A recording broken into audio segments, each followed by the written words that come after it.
नमस्कार, next 9 news देख रही है आप और मैं हूं आपके साथ प्रज्ञा सिंह। स्वागत है आपका मेरे खास प्रोग्राम सत्ता से सवाल में। सत्ता से सवाल में आज बात आम आदमी पार्टी के दिग्गज नेता और दिल्ली के पूर्व उप मुख्यमंत्री मनीष सिसोदिया की। बता दें, मनीष सिसोदिया जो इस वक्त तिहाड़ जेल में बंद हैं, आबकारी नीति से जुड़े धन शोधन मामले में पहले सीबीआई और उसके बाद ईडी दोनों ने उनके खिलाफ जांच की, छापेमारी की और सबूतों के आधार पर उन्हें जेल डाल दिया गया। अब ऐसे में सवाल लगातार ये उठ रहा है कि क्या वाकई में मनीष सिसोदिया आरोपी हैं, क्योंकि जहां एक और खुद सुप्रीम कोर्ट ने माना कि मनीष सिसोदिया के खिलाफ ये जो पूरा मामला है वो उतना ज्यादा मजबूत नहीं है, लेकिन फिर भी उसी सुप्रीम कोर्ट ने मनीष सिसोदिया की जमानत याचिका को खारिज कर दिया, ये कहते हुए कि 338 करोड़ का जो घोटाला हुआ है शराब नीति के चलते, उसमें मनीष सिसोदिया की संलिप्तता पाई गई है। हालांकि मनीष सिसोदिया इस घोटाले में किस तरह से शामिल हैं, इसे लेकर ना तो सुप्रीम कोर्ट ने कोई जवाब दिया और ना ही ईडी किसी तरह का सबूत सुप्रीम कोर्ट के सामने पेश कर पाई। ऐसे में देखा गया कि जहां एक और लगातार आम आदमी पार्टी मनीष सिसोदिया के समर्थन में प्रदर्शन करती हुई नजर आ रही है, बीजेपी पर हमलावर होती हुई नजर आ रही है, जांच एजेंसियों पर गुस्सा दिखाती हुई नजर आ रही है, तो इस दौरान देखने के लिए मिला कि मनीष सिसोदिया की पत्नी सीमा सिसोदिया जो इस वक्त काफी ज्यादा बीमार है, इतनी ज्यादा गंभीर हालत में है कि राउज एवेन्यू कोर्ट ने मनीष सिसोदिया को अंतरिम जमानत तक दे दी। दरअसल एक गंभीर बीमारी से वे बीते 24 सालों से ग्रस्त हैं और जिसके चलते अब उनकी हालत बेहद ज्यादा गंभीर है। दिवाली के मौके पर जब मनीष सिसोदिया मुलाकात करने के लिए अपनी पत्नी से गए तो वे काफी भावुक हो गए, जिसकी तस्वीर सोशल मीडिया पर काफी वायरल होती हुई नजर आई। इसके बाद देखा गया कि बड़ी दिवाली के खास मौके पर आप संयोजक और दिल्ली के सीएम अरविंद केजरीवाल अपनी पत्नी सुनीता केजरीवाल के साथ मनीष सिसोदिया की पत्नी सीमा सिसोदिया से मुलाकात करने के लिए जाते हैं। इसके साथ वो संजय सिंह के परिवार से भी मिलते हैं और अब इसी कड़ी में किसान नेता राकेश टिकैत ने मनीष सिसोदिया की पत्नी से मुलाकात की। ऐसे में वो कई बड़ी बातें बोलते हुए नजर आए। दरअसल आपको बता दें कि किसान नेता और राकेश टिकैत और आम आदमी पार्टी की जो करीबी है, जो नजदीकियां हैं, वो ये पहली बार देखने के लिए नहीं मिले। इससे पहले भी कई बार देखा गया कि किसानों के आंदोलन में जहां एक और आम आदमी पार्टी अपना समर्थन देती हुई नजर आई, तो वहीं यहां पर देखने के लिए मिला कि अध्यादेश के खिलाफ राकेश टिकैत आम आदमी पार्टी को अपना समर्थन देते हुए नजर आए। तो ऐसे में एक बार फिर से राकेश टिकैत ने अपना समर्थन आम आदमी पार्टी को दिया, मनीष सिसोदिया की पत्नी से मुलाकात की। दावा किया जा रहा है कि ये एक शिष्टाचार भेंट थी, लेकिन अब सियासी गलियारों में हलचल है इस बात को लेकर कि क्या अब राकेश टिकैत चुनावी मैदान में उतरने वाले हैं, क्या वो राजनीति में अब सीधे सीधे एंट्री करने वाले हैं। ये तमाम कयास लगने लगे हैं। आम आदमी पार्टी के साथ नाम इसलिए जुड़ रहा है क्योंकि जितने भी प्रदर्शन किसानों ने किए या किसान उतरते हुए प्रदर्शन में नजर आए, तो उनमें आम आदमी पार्टी का काफी ज्यादा समर्थन देखने के लिए मिला और इसीलिए कहा जा रहा है कि क्या अब राकेश टिकैत राजनीति में आने वाले हैं। इसी बीच आपको बता दें कि जब मनीष सिसोदिया की पत्नी सीमा सिसोदिया से मिलकर राकेश टिकैत बाहर निकलते हैं तो वो मीडिया से रूबरू होते हैं। मीडिया के सवालों का जवाब देते हुए वो सीधे सीधे प्रधानमंत्री नरेंद्र मोदी के नेतृत्व वाली बीजेपी पर हमलावर होते हुए नजर आते हैं और साफ तौर पर कहते हैं कि आंदोलनकारियों को संघर्ष करना पड़ता है। उन्होंने आगे कहा कि जिस तरह से सच बोलने वालों की आवाज को दबाया जाता है, सिसोदिया जी के साथ भी कुछ ऐसा ही हुआ है। उन्होंने कहा कि मैं जब उनकी पत्नी से मिला तो वो काफी ज्यादा भावुक थी, वे काफी ज्यादा बीमार नजर आ रही थी। हैरानी की बात है कि जिस नेता ने दिल्ली ही नहीं बल्कि देश भर के बच्चों को शिक्षा का एक सुनहरा सपना दिखाया था, आज वो जेल में बंद है। ये दावा सिर्फ यहाँ पर राकेश टिकैत ही नहीं बल्कि आम आदमी पार्टी के कई बड़े नेता करते हुए नजर आ चुके हैं।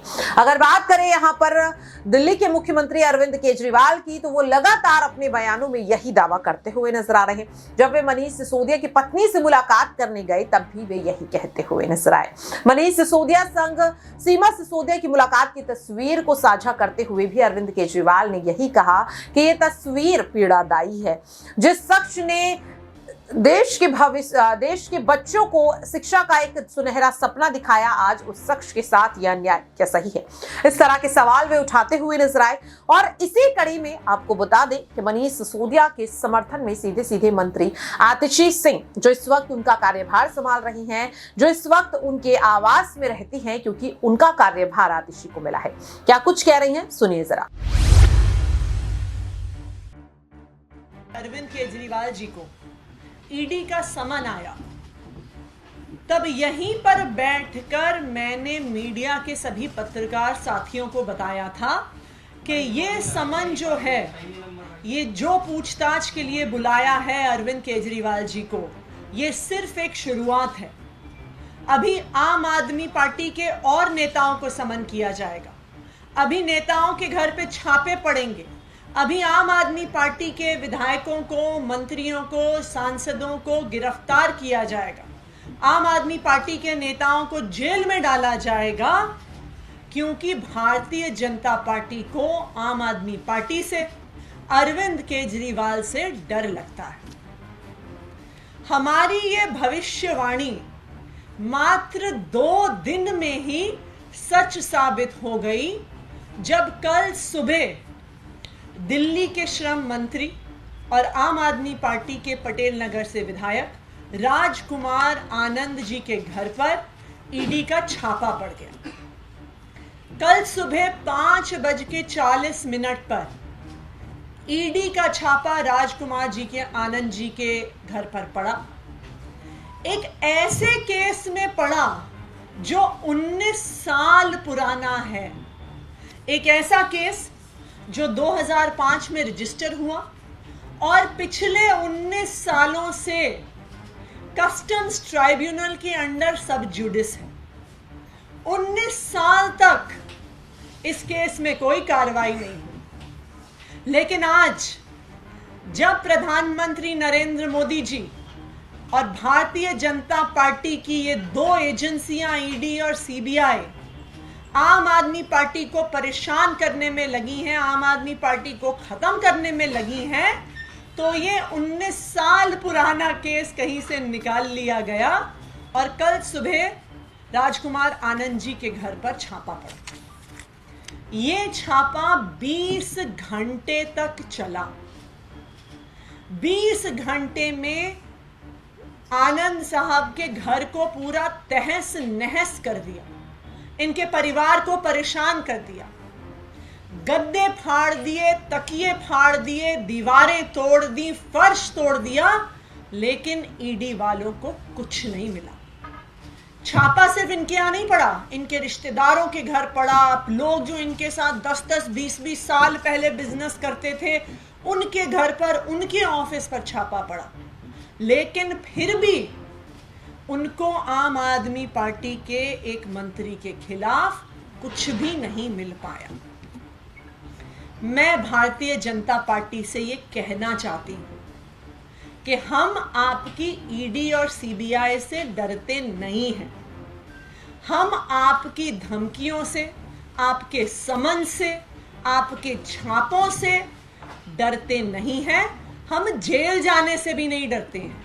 तो अगर भारतीय जनता पार्टी और प्रधानमंत्री नरेंद्र मोदी जी को लगता है कि वो ईडी के छापों से, सीबीआई के छापों से, ईडी के नोटिस से आम आदमी पार्टी के नेताओं को, मंत्रियों को डरा देगी, हमें चुप करा देगी, हमारे काम रुकवा देगी, तो मैं आपको बता दूं कि ऐसा होने वाला नहीं है। आम आदमी पार्टी के नेता अपने सर पर कफन बांध कर निकले हैं। हम दिल्ली की जनता के लिए काम करते रहेंगे और हम भारतीय जनता पार्टी और उसके भ्रष्टाचार के खिलाफ आवाज उठाते रहेंगे। अब मैं रिक्वेस्ट करूंगी राजकुमार आनंद जी से कि वो अपनी बात रखें। यहाँ बैठे तमाम पत्रकार बंधुओं में से काफ़ी लोगों को पता होगा कि मैं बचपन में एक बाल श्रमिक के रूप में काम किया करता था और उसके बाद लगातार संघर्ष करके मैं 1996 से अपना बिजनेस मैंने शुरू किया और इंपोर्ट का बिजनेस किया।